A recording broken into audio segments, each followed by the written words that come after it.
مساء الفل عليكم. النهارده هنتكلم معاكم في فيديو عن مباراة الزمالك والنادي الاهلي والديربي المنتظر. وقبل ما نتكلم ونخش في الموضوع ما تنساش الاشتراك في القناه واللايك عشان نكبر بيكم.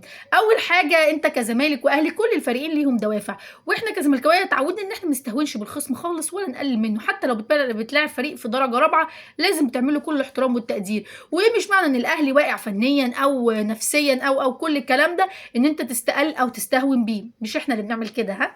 فطبعا كل الفريقين دوافعهم، انت عندك اول حاجه دوافع نادي الزمالك، دي اول نقطه نتكلم فيها، ان انت كزمالك محتاج ان انت تكسب المباراه دي والمباراه الجايه.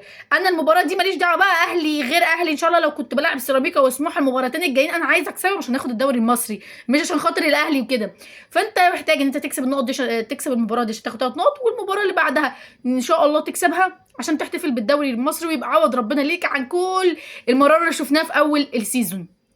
والنادي الاهلي محتاج ان هو برضو يكسب المباراه دي عشان خاطر على الاقل يلحق مركز تاني ويخش بطوله افريقيا، عشان هو بالنسبه له الكونفدراليه دي كخه، ايه ده انا اروح العب البط البيكيني والوز السوداني؟ ما ينفعش.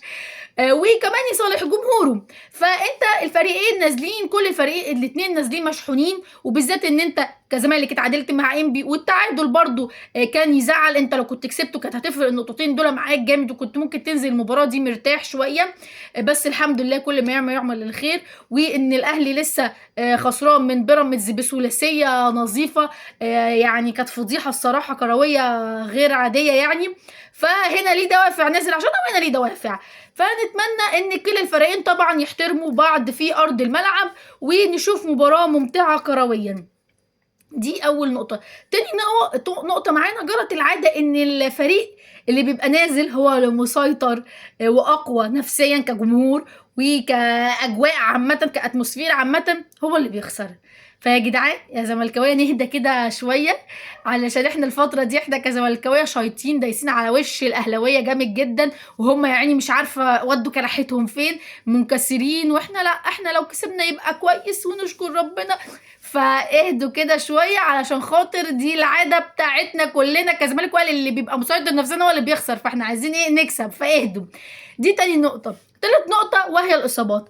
أنت كزمالك عندك الإصابة المؤكدة، واللي مش هيشارك خلاص هو عمر جابر. هيشارك مين مكانه؟ محمد ابراهيم. واحنا واثقين ان محمد ابراهيم هيبقى باك يمين لنادي الزمالك، هو تعتبر مستقبل نادي الزمالك كباك يمين. لاعب جميل ومجتهد ويقدر ان هو يسيطر. انت هيبقى الناحيه دي هيلعب على بن شرقي وتريزيجيه، لاعبين طبعا. تريزيجيه لاعب قوي وبن شرقي وليهم كل الاحترام، لاعبين كبار وخبره وتقال، بس احنا واثقين في ابننا ان هو ان شاء الله يقدر يسيطر على الناحيه دي.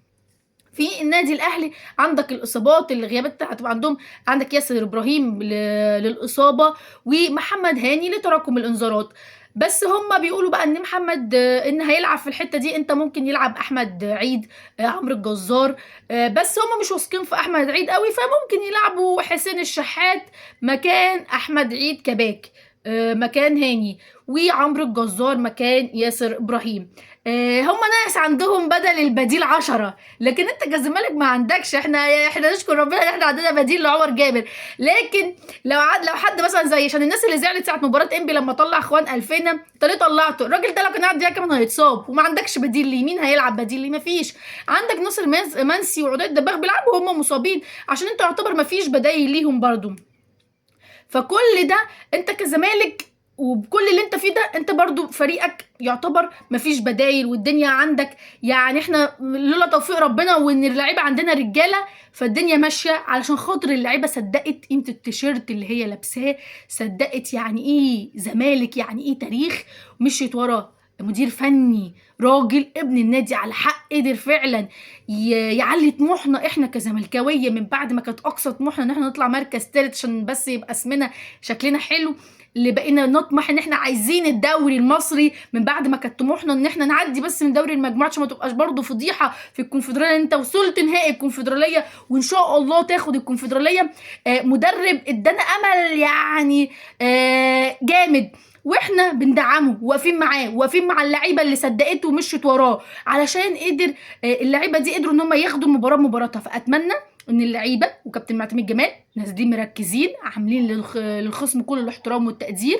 وبرده انت بتلعب النادي الاهلي، مش شرط ان هو واقع ان انت تستهون بيه، عشان تقدر تنزل تلعب، تبقوا 11 راجل في الملعب وتجيبوا الفوز والثلاث نقط، عشان خاطر بقى نكسب ان شاء الله بقى في مباراه سموحه، يبقى الدوري في 100 عقبه يا رجاله.